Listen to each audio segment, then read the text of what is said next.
Ismir Hamoudou, bonjour. Bonjour Pierrot Dupuis. C'est toujours avec plaisir que je vous retrouve en fin de semaine pour évoquer l'actualité. Le temps n'est pas trop mauvais, le décor est bien. Il est quand même un peu vite. Vous êtes en bonne santé, ce qui est bien. Merci de s'occuper de ma santé, Jusmi. J'ai pensé que nous pourrions commencer par, comme premier sujet, par Air Austral. Il s'est passé des choses et le quotidien a fait un très bon article cette semaine. Oui, Idriss Issa a un article jeudi sur la page 2 et 3 du quotidien. Effectivement, quand on regarde cet article, il est complet, en tout cas les éléments qu'on avait, que eu vous aviez d'évoquer à plusieurs reprises. Effectivement, bien qu'on avait repris, également été bien développé. Non, Idriss a fait un bon travail. Maintenant, c'est vrai que l'enjeu a été bien défini, il a bien placé le décor, mais je crois qu'il n'y a pas que ce décor-là, je crois qu'il y a d'autres éléments derrière, et je crois aussi qu'il faut tenir compte des tractations.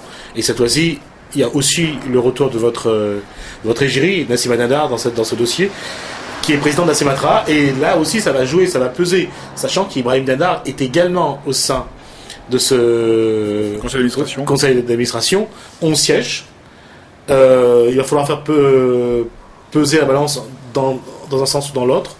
Aujourd'hui, il semblerait que ce soit Paul Vergès, si on tient compte de l'article d'Idriss Issa, c'est Paul Vergès qui tient la corde.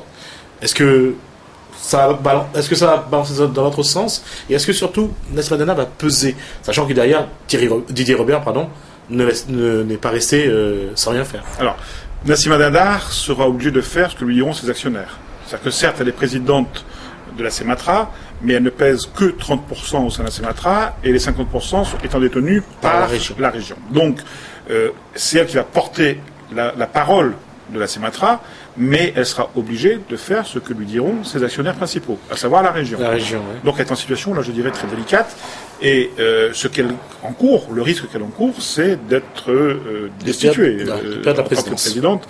Donc, je veux dire, position pas très facile pour elle. Ça, c'est le premier point. Le deuxième point, c'est effectivement les rapports de force qu'il y a aujourd'hui à l'intérieur de Air Austral.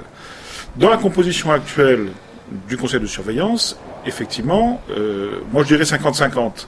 C'est-à-dire que y a des gens là-dedans qui ne sont pas des politiques. Hein. Je pense à Yves Barrot, je pense aux représentants de différentes sociétés, François Caillé, etc. Ouais. Maxime Chenkishin. Oui, qui est rentré à travers une de ces sociétés, la holding familiale. Ces gens-là vont être très embarrassés parce que tous sont en affaire avec la région.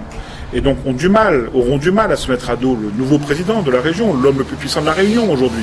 Ouais, et de notre côté, il faut reconnaître que Paul Vergès a fait un bon boulot depuis qu'il est là en tant que président du conseil de surveillance. Je veux dire que ce soit pour Paul Vergès ou que ce soit pour Gérard Ritève, le boulot sur Air Austral a donné des résultats. Le travail a payé. Il y a eu de bons résultats. Air Austral est une bonne société, une bonne compagnie aérienne qui fait des bénéfices. Tout à fait. Là-dessus, il n'y a rien à dire. On a déjà eu l'occasion de le dire et de le répéter plusieurs fois que on s'est peut-être trompé en termes de cible et que l'objectif n'était pas d'être meilleur qu'Air France, mais au même prix, mais de permettre à plus de Réunionnais de voyager. Mais bon, globalement, les finances d'Air Austral sont saines, et c'est une société qui fonctionne et qui fonctionne bien là-dessus, je veux dire, et qu'il faut qu'elle perdure dans le paysage réunionnais également. Hein, je veux dire, c'est pour ça que nous, à Info, on se garde bien et on se gardera bien dans le futur d'attaquer la compagnie Air Austral.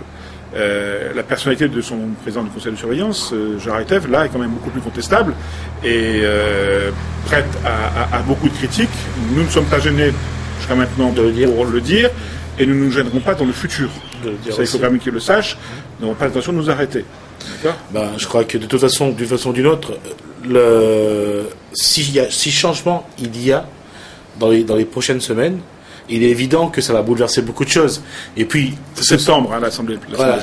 Mais sachant une chose aussi, c'est que si jamais Gérard Ritève doit partir, il est clair que tout ce qui n'a pas été dit le sera. Et mais déjà, je peux vous dire une chose, et ça, c'est tout au bénéfice des infos. Le simple fait que les infos sortent les articles qu'il a sortis au cours des dernières semaines fait qu'aujourd'hui, tous les jours, j'ai des gens d'Air Austral qui m'appellent en me disant: Monsieur Dupuis, s'il vous plaît, n'arrêtez pas.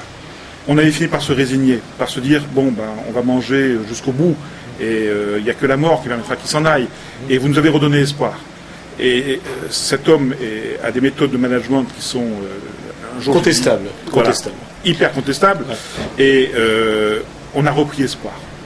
On se dit qu'il n'est peut-être pas inamovible, et que peut-être, eh bien, il peut partir rapidement. Sauf qu'aujourd'hui, dans ce duo entre Paul Vergès et Gérard Hetève, les objectifs ne sont plus les mêmes. Aujourd'hui, Paul Vergès a une ambition qui lui est personnelle, et Gérard Hetève, ça reste quand même ce pouvoir sur cette compagnie aérienne régionale. Et est-ce que les deux vont continuer à Le problème pour Paul Vergès aujourd'hui, et si j'étais à sa place, la question que je me poserais, bon, il se doute bien que je ne vais pas m'arrêter. Et je pense que, connaissant un peu l'homme, il se doute un petit peu des dossiers que je peux avoir, qui sont bien plus importants que ce que j'ai sorti jusqu'à maintenant et qui vont sortir dans les semaines qui viennent. Donc, ils peuvent imaginer ce qui va sortir dans les semaines qui viennent. Et la vraie question pour Paul Vergès, c'est de savoir est-ce qu'il faut continuer à soutenir Gérard Hetève jusqu'au bout, quitte à être entraîné avec lui. D'accord, mais est-ce qu'aujourd'hui, qui a plus de marge aujourd'hui, Paul Vergès ou Didier Robert? Paul Vergès n'a plus la région dans ses mains. Si je devais maïser 10 €, je mettrais sur Didier Robert. Voilà, je crois que, surtout, et pour Didier Robert, c'est très important de pouvoir modeler dans sa politique touristique Air Austral. N'oubliez pas que c'est ce qu'il a fait. Il a fait du tourisme la priorité de son mandat. Voilà. Et je crois qu'aujourd'hui, pour lui, c'est de pouvoir maîtriser cet outil, et c'est vital pour lui. D'autant qu'il veut absolument avoir une porte très ouverte sur la Réunion au niveau aérien.